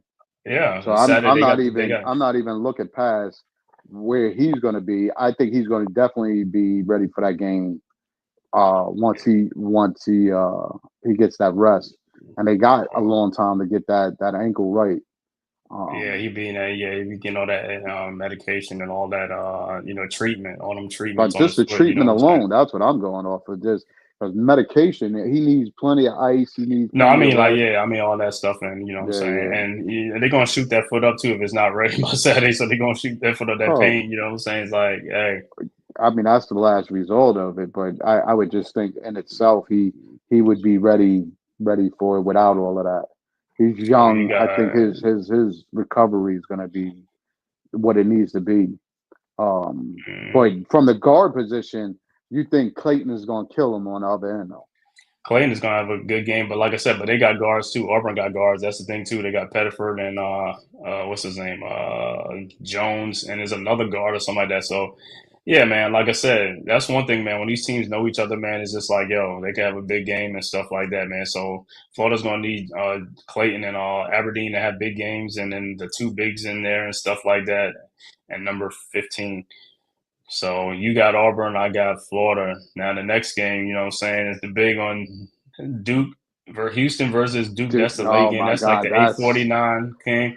Houston versus Duke, the number one defense in the NCAA. Houston against the number four defense, which is Duke in that game. crazy. Houston also is the number one 3-point shooting, percentage in the NCAA and stuff like that. So Duke has their hands full, man. But like I said, the only thing with Houston that I worry about with Houston is they're a physical team. They get in you, man. They're a physical team. You know what I'm saying? Like I said, the team that kind of scared me when I was Alabama, but we blew Alabama out because like I said, Alabama can score. Them dudes can score, bro. I thought that game was gonna be a track meet. Duke got the 80 some points, but Alabama never did. But Duke, like I said, Duke can play defense too. So this is another thing. And I was like, Duke can play defense on Houston. Like I said, I go with our scoring over their scoring and stuff like that. Even though Duke is a 5-point favorite, Duke is 5.5, 5.5 point Right. favorite in this game, I and the over and under honestly, is 136 points, 136, 137.5. Because Houston is like I said, their offense ain't they can score, but their offense ain't like a high. They more of a defensive team, so this could be one of those games where it'd be like a 60 some game or 70, 60 something. But it's probably gonna be a low scoring game and something like that with the defense and stuff like that. And like Houston might not want to slow it down. You know what I'm saying? They don't want to run up and down right. the court. So that's the only thing that can make it a lower scoring game. But in this game, like I said, for me with Duke, they just gotta push the pace and all that stuff. Don't let Houston get in their Yeah, half court defense and all that type of stuff. You know what I'm saying? Just keep catching those guys off, and you got to make these shots. We got to make these 3-point shots. Keep shooting the ball like the way you're shooting them and stuff like that. Houston will probably be looking for revenge because last year this was the team that we sent home. We sent Houston home, but that was their star guard Jamal Shea got hurt by halftime. He didn't come back out, so that was a big loss for them in that game against Duke. So they'll be looking for revenge in this game and stuff like that, man. But well, this is what I'll tell you in both of these games. This is just a one and done game, right? Of so course, most of the time in these games, which really can impact, and to me, in the college rank, that's what takes over most of the games. To me, is the coaching, the strategic gameplay they going into these games, and can predetermine. Nevertheless, the players, who is hitting their shots and who's not hitting their shots, who's to getting really foul trouble? win these That's the games. whole thing, right? Correct. Foul trouble is going to be big things in these pressure games. Is always foul and definitely trouble. whoever gets into foul trouble. Like, to me, I think Duke should have a good run at this game because Houston has high guard play to, most of their wins come off their high guard play, not really off their big man and all of that. So again, so if their guards is not hitting their shots, then it's a possibility this could be a walkthrough for like the Alabama game for Duke. You know what I mean? Like you could tell where most of the scoring is coming from. No different, like I said, than the Auburn and Florida game. It's like it depends on the key guys and where they go with the ball and who's definitely in foul trouble or able to make shots to make that game win. But I think Duke should win that game. It did now come down to the overall game where they're matched up against Auburn or Florida, where they're going to really have a tough time because I think they match up better with either one of those teams than anything. But yeah, like I said, that's the thing. Yeah, like you said, we're talking about that game against Auburn or Florida because we already played Auburn already. We beat Auburn early in the season. That was early in the season. Duke played Auburn, but they haven't played Florida. Florida reminds me of Alabama, so that's another scoring. Because Florida can score. You know what I'm saying? So, right. But Alabama, to me, Alabama's like the highest scoring team. Florida could be right there too. But like I said, I like my chances against either one of those teams. Like I said, Houston, we haven't played them this season. That's the only thing. Like I said, what I'm saying, we haven't played those guys because Houston kind of remind me of like when we played Texas Tech last year. Texas Tech is a physical team too. And we beat Texas Tech and we only beat them by like 3 or 4 points. So I could see the same thing with Houston, like a 4 or 5 point game. It's going to come down. It's not going to be like no blowout. I would love it to be a blowout, you know what I'm saying? Or it depends if Houston ain't hitting shots and Duke is making shots. I would love it to be a blowout, but I'm not going to, what I'm saying? Because it is, like I said, Houston is going to slow it down, or they're going to slow it. It's not going to be where you can just, and they get back on defense, then you really can't have too many fast break points because that's where you get a lot of points in transition when you could just throw the ball up and get some easy baskets. If Houston plays good defense getting back, then it's like, you know what I'm saying? They're going to slow the game down to a grinding halt. You know what I'm saying?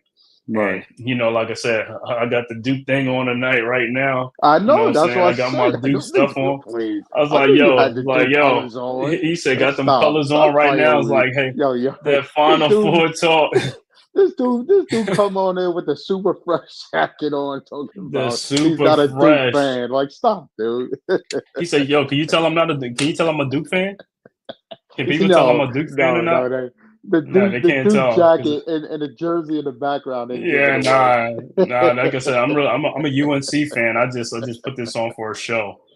They know I'm a Duke fan. I do the Duke game. They know I'm a Duke fan. It's like, hey, like I said, I would love the Duke to cut down the Nets, man, make it like their 6th championship and stuff like that. It could have been more championships, but like I said, man, due to the one and done rule and stuff like that, because that started a while ago. I mean, like I said, man, it's just like took on a life of its own because what's name was the first one. What's name actually was the first one and done. You know who the first one and done in Duke in the Coach K era? Who was Kyrie? No, before Kyrie, it was Corey Maggette.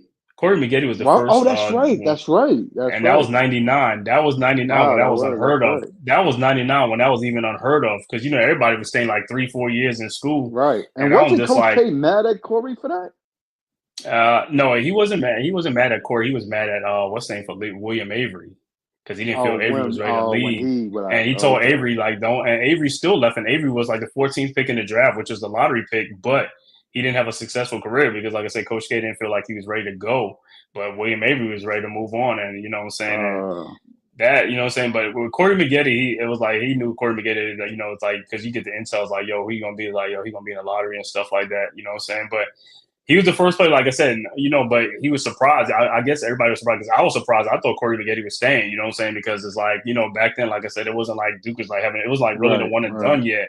You know what I'm saying? I'm like, okay, he gonna come back his sophomore year, you know what I'm saying, and all stuff and get it right. But hey, man, he got that word back like he's gonna be a top 10 pick or a top, because I think 13, he went 13th. He went in the lottery too. As long as you're in the first round, the lottery is like that's all they care about. Oh, and for stuff sure. like That's what I told you. They'll you get that guarantee 4-year checks for that. guarantee, Yeah. right.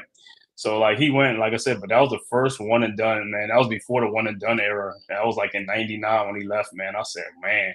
And then after that, Because I'm thinking even for him in the first round, he was almost guaranteed more money than Coach K was getting paid as a coach at that time. oh yeah. At that time, because we talking about in the '90s. You know what I'm saying? We talking about the late '90s and stuff like that. Before them big TV deals started coming around, like you know later on and stuff like that. Right. But yeah, man.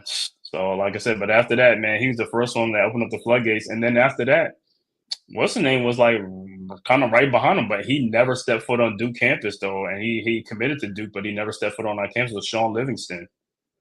That's right. He that went dude, straight out picked, of right out of high school, because he went fourth in the draft because he was supposed to come to Duke, and then all of a sudden it's like, yo, the guy close. That dude said, nah. He said he's going to. I was like, what? I was like, he's going, and this was before. This was so it's like this is he went straight out of high school. This ain't like, you know what I'm saying, all the other players for Duke they came to Duke though. At least they came for at least a year, a couple of years. It's like he said he was coming, and then bro, he started getting a lot of draft. I was like, yo, that dude was gone, and he was the fourth pick in the draft, and he never stepped foot on. Because if he'd came to Duke, he was going to be in that class with Luol Deng. He was going to be a Luol Deng and stuff like that with that class. Oh, okay. He would have been. He would have been. Yeah, but see, then you would have had way too many players. Some of those dudes wouldn't have shined anyway. No. But see, the thing about it, back at that time, though, I mean, those guys was in it. They was coming. They was like, Coach K had that stuff. He had it where it was like, you know, he had like, you know, he knew how you know, to the team that he wanted and stuff like that. And that was that kind of messed us up a little bit when he decided to go because he was going to be the point guard and stuff like that, because he was like a Walt Williams coming out of high school, like, you know, a wizard with the ball. You know what I'm saying? Like a 6'9", 6'7". He was tall, lanky. He was skinny as I don't know what, like. But he was the man in high school. Livingston was only 6'7", I think 6'6". Right, 6'7"? but he was long. But he was like a Tayshaun Prince, like somebody that would body wise. Correct. Like that. With a 7-foot wingspan type player. But man, he's gonna be a Luol Deng and all that stuff and all. It was just like, it would have been nice though. You know what I'm saying? Because like I said, those guys are accounted for. You know what I'm saying? Because they know the guys are leaving. They account for these guys to come on in, and they don't come. It's like, oh man, you throw a monkey wrench because you was the point guard.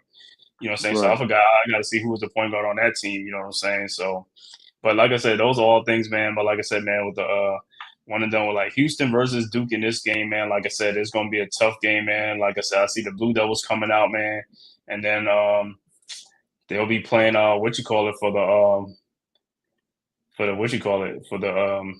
championship, either Auburn or playing Florida, Auburn, and hey, let's go Duke, man. Let's ride it. Let's ride Duke, man. I think you're you know, we're not counting our eggs before it hatch type thing, I think Duke they got it over Houston. I think like I said, you would need big games by Houston guards to really knock them off. Like I said, it's gonna come down to, like, you know, the physicality, and if they calling fouls, and then, you know, Cooper Flag or Malawach gets in foul trouble, then you be like, oh man, you know what I'm saying? You still got what's the name coming off your bench to back up. Patrick Gangba. He's not Gangba. Yeah, he's not that bad. So and then I really wanted what's name to be healthy, man, but he's not. The guy from your school, Malik Brown, that dude's a great defensive player. 6'6". That dude is like right now. He's playing with a shoulder injury, and it's almost shoulder pop size. Like I guess he can wait till the end of the season to have surgery, but he's just playing with it. So anytime it could pop out, but that dude is a defensive man. He gets steals, deflections, block shots. He does it all. I was just like, and he knocked down his open jump shot too. Right. And when I saw him play this, I was like, oh my God. I was like, this dude is a defensive demon. You know what I'm saying? Out there in the course, like, yo, because that's when we put him against we put him out there in North Carolina game, and that dude really went off in the North Carolina game, like, you know, slow down RJ Davis, because RJ Davis was going off. and then they put Malik Brown in that game. I mean, put him on there in that second half. That quieted down. Malik Brown and the Caleb Foster came in and they shut down R.J. Davis, and that was in that Carolina game and stuff like that. But Malik Brown, like I said, his 6'6" frame, man, long. He can play defense, and he's like one of those smart players on defense. He don't he don't pick up silly fouls and stupid fouls. Like that's why I like when he plays defense and stuff like that. You know what I'm saying? And he gets steals and he gets rebounds too. He gets rebounds and he can block shots and stuff like that.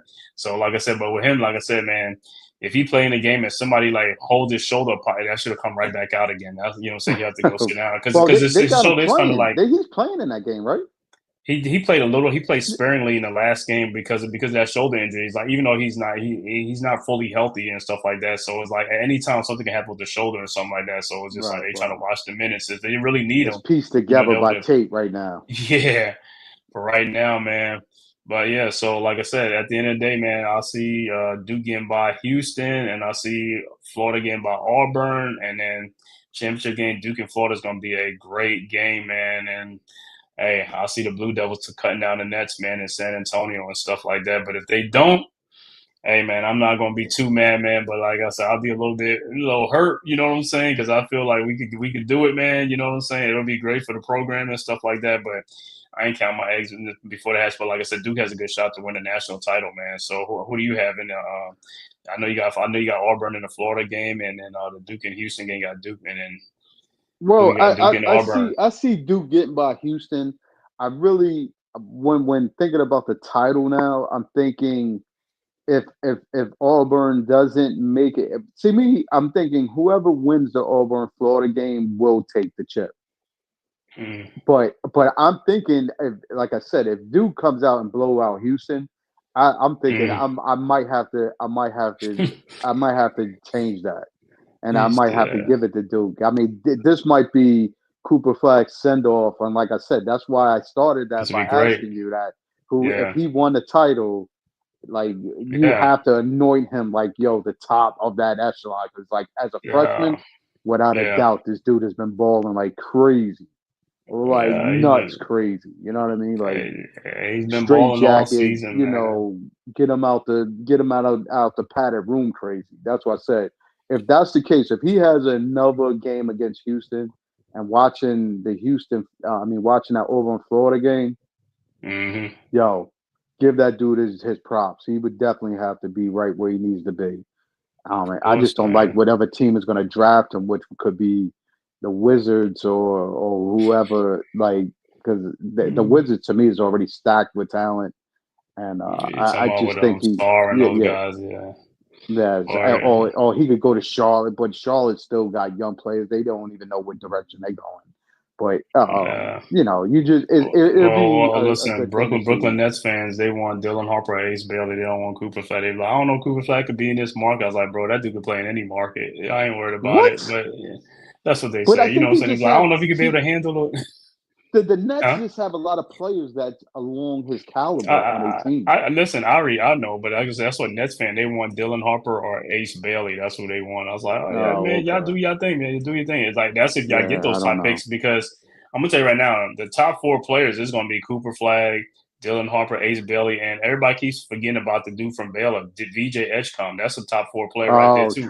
True, very true. Edgecombe is like to me, he reminds me of a Jimmy Butler. He's a Jimmy Butler type of player. Same build, everything, and all that stuff. And he's a tough player, man. He's a tough player, and everybody just keeps forgetting. I was like, bro, that dude's gonna be a top 4, top 5 player, man. I don't know why y'all keep forgetting this guy. Nah, but what you gotta see, S, is that you gotta fit. You got to find a player that fits the mold of your team, in the need, the necessity of what you need. You can't just fill the team with the same player, because then you're not getting. But the thing about it is, with these teams at the top, these teams are not. I ain't gonna say they're the best run organization, so they're gonna take the best player, and then then after that they're gonna get rid of the other players that they can have to. Just like like how Cleveland did with Garland and Saxton, they end up giving up Colin Saxton and keeping Garland. You know, when they got both of them the point guards, you know what I'm saying? Because they already had Colin Saxton, but then they picked Darius Garland. It was like they let him play for like a year together, and then it seems like, okay, we're going to keep Garland. We're going to get rid of Colin Saxton. You know what I'm saying? And I was like, Colin Saxton's a good player, but you know what I'm saying? But Garland is, you know what I'm saying? That's who they would rather build around, Garland and you know, and then they got Mitchell and these other guys. But yeah, man, like I said, so Saturday is going to be the game for both of these teams. Florida and Auburn plays first at 6:09 p.m., followed by Duke and Houston at like I want to say 9. Is it 9:40 something? It's gonna be like 9:40 p.m. or something. It's going to be the Something like most that. watched game. Yeah, This I mean right here, they both gonna be because going into right. this ending of this bracket, the people you're gonna have people really they're gonna have high ratings. People gonna be watching Of because course, it's of not course. like it's something to shake a stick. Yo, these are all like you said, all number one, basically all number one teams, All the and they number all one ball seeds, out, and they right? all ball out. So it'll be a good game all the way through and And through. I'm hoping. and for let me say, and for Duke, I mean, they're gonna have the whole state of Maine watching. The whole state Oh of Maine is wow. watching Cooper Flag. You know what I'm saying? Because they're like, yo, that's he's like, yo, he's ours. You know what I'm saying? Don't everybody Of can't claim course, him. of He's ours. course. He's from here. He's from Newport, Maine. And everybody who knows, anybody know who's what Newport, Maine is. Newport, Maine is the home to New Balance. That's what New Balance headquarters is, Newport, Maine. Oh, So okay. New And he Balance isn't he sneakers. signed with them anyway too? He sound New Balance, yeah. Exactly. That's exactly So why he even yeah, supported him. It's like Bird with Indiana of when he course, was playing Magic, like French Lick, the whole Indiana, whoever you the was watching, whole yeah, Indiana. watching that. So come on, stop it. Yeah, like listen, you're absolutely right. And how Maine is set up, and even the Mass area, the Man, Massachusetts area, get out of here. He's gonna have the that whole whole echelon watching The him. whole New England states, all the New Correct. England states going to be Correct. watching in Maine, Please. Vermont, New They'll Hampshire, they'll Connecticut, be Rhode eating that Island, New England Massachusetts. chowder up there. Chowder. You know what I'm saying? They'll be eating that clam chowder up there, man. Exactly. Oh, hold on. Let me see what Pat said. Yo, my Gators in the Final Four. Let's get it. Yeah, Pat, man. Your Gators in the Final Four, man. Your Gators Yes. in the Final Four. My Duke is in the Final Four, man. Look like we headed for a collision course, possibly. You know what I'm saying? Because Florida, like I said, Florida, like Alabama, they can score, man.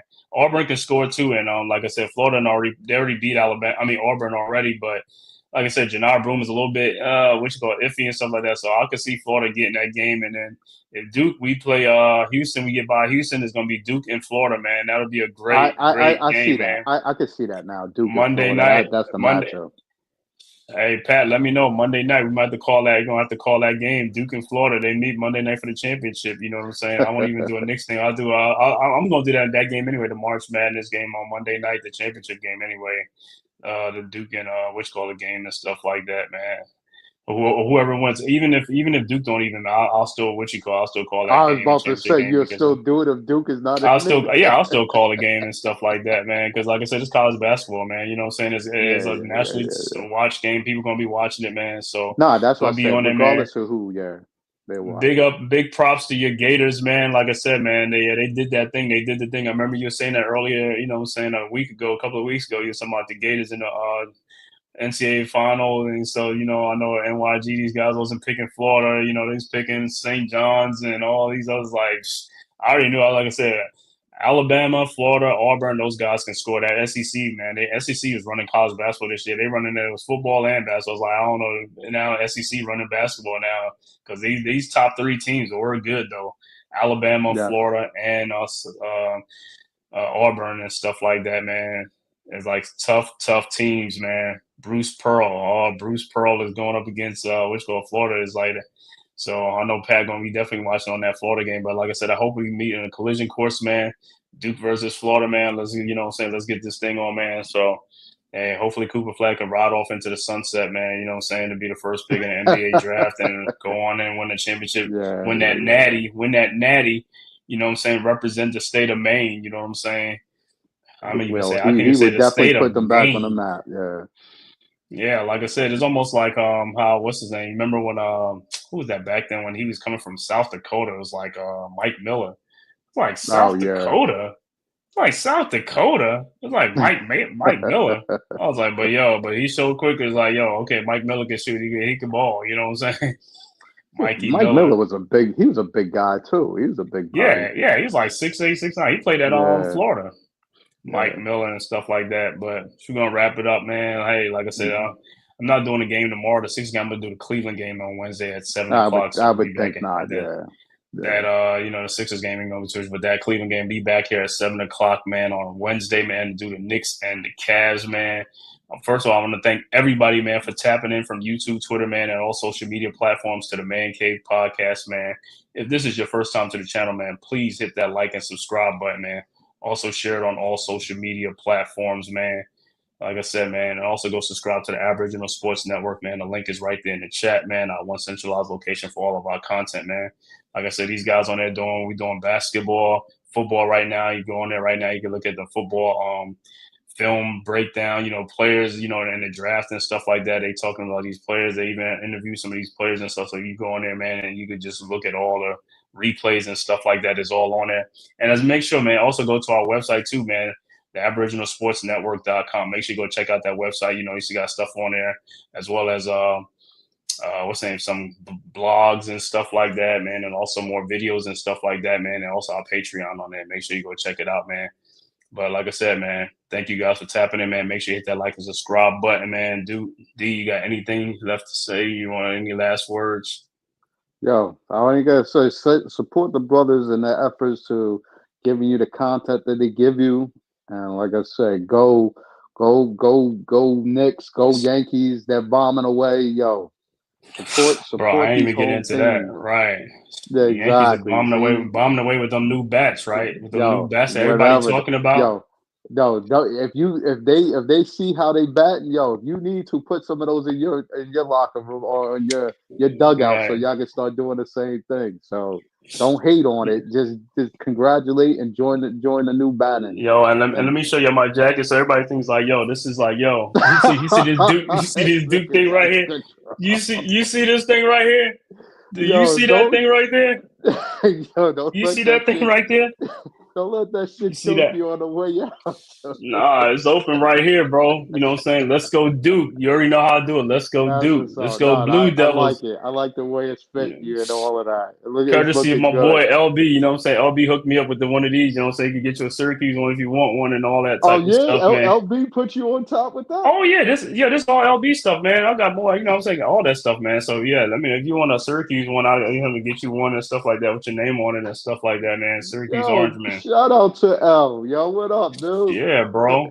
Make sure you can check him. I'm having him on the show, man. I'm having him on the show one day so he can show his stuff off and stuff like that, man, and just do a show with him and stuff like that so people can see. Yo, but you gotta help promote. Like, yo, what is he pushing something like that for? You gotta let no. know. Right, that's what I'm saying, man. I mean, and give his website and all of that, son. Yeah, I'm gonna give his website, but like I said, there's some stuff on there he ain't one on right now. You know what I'm saying? Sports stuff. So it's like, yo, when he come on, I'll let him do his thing and like, you know what I'm saying, promote and stuff. Okay. But we'll have him on and stuff like that. You'll be on and stuff like that. So he'll show you some stuff, man. Yeah. So everybody can get their stuff geared up and stuff like that, man. But like I said, we'll be back on here, man. Wednesday, man, 7:00. Knicks versus Cavs. Make sure you tap back in, man, and make sure you guys hit that like and subscribe button on your way out to the Man-Cave podcast, man. Until next time, man, we see you guys, man. Thanks for tapping in. Peace. Who's got the rocket launcher? I say we blow it up. Now fire that thing.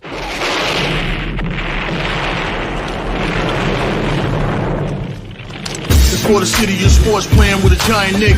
With my man S. Dot Guard. That's him. You feel the vibe? That's me. We going live. That's us. That like button shared, you been subscribed. Stadium. That MetLife, Big Blue, home of the Braves. Yeah. That turnpike, you can see that's where the game's played. NFL one day, then it's the NBA. Madison Square Garden, that's where the Knicks play. This that NY Logan, North don't get broken. Legalize, mean this shit smoking. I'm on topic, dropping another episode. The game winner, trade, maybe a field goal. Everybody right now doing the wave.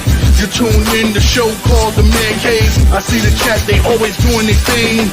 Big views, 85 inch screen. The game's on, you rush and bleed. Stay calm, you on the road and chill. Do the watch along. The show's on, the host, you know it's S-God. It's no telling the panel filled with guest stars.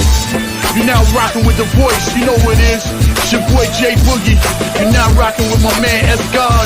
I support him to the fullest, you heard? My man Mike Blaze. This is Alter Productions. What that mean, we about to alter everything that's playing. Tune in. My man S.God. Support the show. Subscribe, share it. Most importantly,